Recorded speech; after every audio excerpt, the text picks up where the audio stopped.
আসসালামু আলাইকুম রহমতুল্লাহি বারকাতুহু। আজ আমি আপনাদের সম্মুখে মানুষের মিথ্যা কথা অথবা মানুষের মিথ্যা ব্যবহার, খারাপ রাস্তার মধ্যে চললে কি গুনাহ হয়, কতটুকু গুনাহ হয়, আজকে আপনাদের সম্মুখে তুলে ধরব। হ্যাঁ, হাদিসের মধ্যে বলছেন যে ঝুট বললে কি সাজা। একজন মানুষ যদি মিথ্যা কথা কয়, তার মিথ্যা কথার বদলায় আল্লাহ তাআলা কি সাজা দিবে, আর সত্য কথা বললে সত্য কথা বদলায় আল্লাহ তাকে কী ইনাম দেবে, কী পুরস্কার দেবে। ইরশাদ ফরমায় রাসূলুল্লাহ সাল্লাল্লাহু আলাইহি সাল্লাম, হুজুর পাক সাল্লাল্লাহু আলাইহি সাল্লাম বলেছেন, তুম সাজ বলনে কি পাবন্দি করো, তুমি সব সময় সত্য কথা বলো আর সত্য কথা বলার কি পাবন্দি করো। কিউঁকি সাজ বলনা আচ্ছে রাহ দেখাতে, এই জন্যে সত্য কথা বললে ভালো রাস্তা দেখায়, সত্য রাস্তা দেখায়।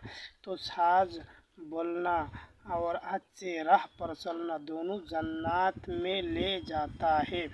সেই মানুষটি সত্য কথা বলবে অথবা সত্য রাস্তার মধ্যে চলবে, সেই মানুষটিকে আল্লাহ রব্বুল আলামিন অথবা হুজুর পাক সাল্লাল্লাহু আলাইহি সাল্লাম বলছেন, সে আল্লাহ রব্বুল আলামিন সেই মানুষটিকে জান্নাতের মধ্যে দাখিল করে দেবে। বলেন সুবহানাল্লাহ। তারপরে বলছেন, দেখো, আর ঝুট বলনে সে বাঁচা করো, আর মিথ্যা কথা থেকে তোমরা বাঁচো। কিউঁকি এই জন্য ঝুট বলনা বুড়া রাহ দেখাতে হে, আর যে মানুষটি মিথ্যা কথা বলে তাকে সবসময় কি সে খারাপ রাস্তায় যায়, মিথ্যা কথার বদলায়, মিথ্যা কথার জন্য সে সবসময় বুড়া হয়ে যায়, খারাপ হয়ে যায়, খারাপ রাস্তার মধ্যে চলে যায়। ঝুট বলনা অথবা কি মিথ্যা কথা বলা, আর বুড়া রাহ পর চলনা অথবা কি খারাপ রাস্তার মধ্যে চলা।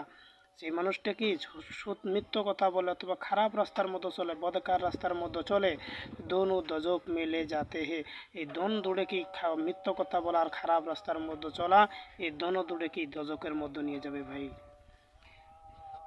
এর মধ্যে থেকে বলছে ফিরে, और दजक में झूठ बोलने वाले के काले চিজ দেওয়া জায়গা, আর যে দজকের মধ্যে যেগুলো মানুষ মিথ্যা কথা বলছে তিনাদের গলার মধ্যে কালা এরকম একটা কালে কালা বস্তুগুলো গলার মধ্যে দেওয়া হবে। আল্লাহ রসুল্লাহ সাল্লাল্লাহু আলাইহি সাল্লাম, হুজুর পাক সাল্লাল্লাহু আলাইহি সাল্লাম অথবা আল্লাহ বলেছেন যে রসুল্লাহ সাল্লাল্লাহু আলাইহি সাল্লাম ने झूठ बोलने वाले पर लानत फरमाया। আল্লাহ অথবা হুজুর পাক সাল্লাল্লাহু আলাইহি সাল্লাম যেগুলো মানুষ মিথ্যা কথা বলে ওই মানুষগুলোর উপরে লানত করে, ঘৃণা করে, পছন্দ করে না। আল্লাহ তাআলা বলছেন, আল্লাহ পছন্দ করে না, আল্লাহ রসুলও সেই পছন্দ করে না। और तदबीर की बात है कि झूठ आदमी दुनिया में भी बेहतियार और जलील और खवा हो जाता है। আর সব থেকে ভালো কথা তো এটাই, সেই মানুষটি মিথ্যা কথা বলে খারাপ রাস্তার মধ্যে চলে, ওই মানুষটি দুনিয়ার মধ্যেও ওই মানুষটি কী হয়ে যায়, মানুষের একটা সমাজের মধ্যে গেলে মানুষটি জলিল হয়ে যায়, বদকার হয়ে যায়, কী হয়ে যায়, মানুষটি জলিল হয়ে যায়, আর একটা মানুষের মান ও সম্মান ইজ্জত চলে যায়, খাস কি বুড়া রাস্তার জন্য, মিথ্যা কথা বলার জন্য ভাই। मगर 3 जगह झूठ बोलना, কিন্তু 3টে জায়গার মধ্যে ঝুট বলনা দরসে। হুজুর পাক সাল্লাল্লাহু আলাইহি সাল্লাম বলছে যে 3 জায়গার মধ্যে মিথ্যা কথা বলা কি দুরুস মানে চলবে, জায়েজ আছে।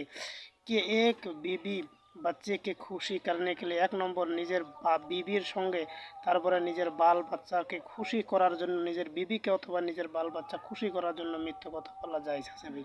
दूसरे जंगल में काफेरों से बचा करने के लिए, 2 নম্বরে জঙ্গলের মধ্যে থাকে কি কাফেরত থেকে বাঁচার জন্য।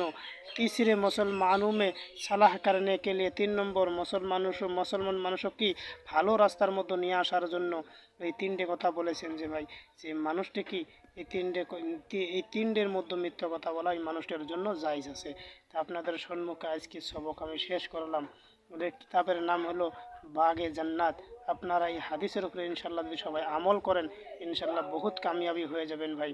তাই আমি আমার এই বলার মধ্যে যদি কোনো ভুল ত্রুটি হয় তাকে মাফ করবেন, আর আমার চ্যানেলটা লাইক অথবা শেয়ার করবেন, আবার সাবস্ক্রাইব করবেন, আর এই কথাগুলোর মধ্যে আমল করার জন্য চেষ্টা করবেন।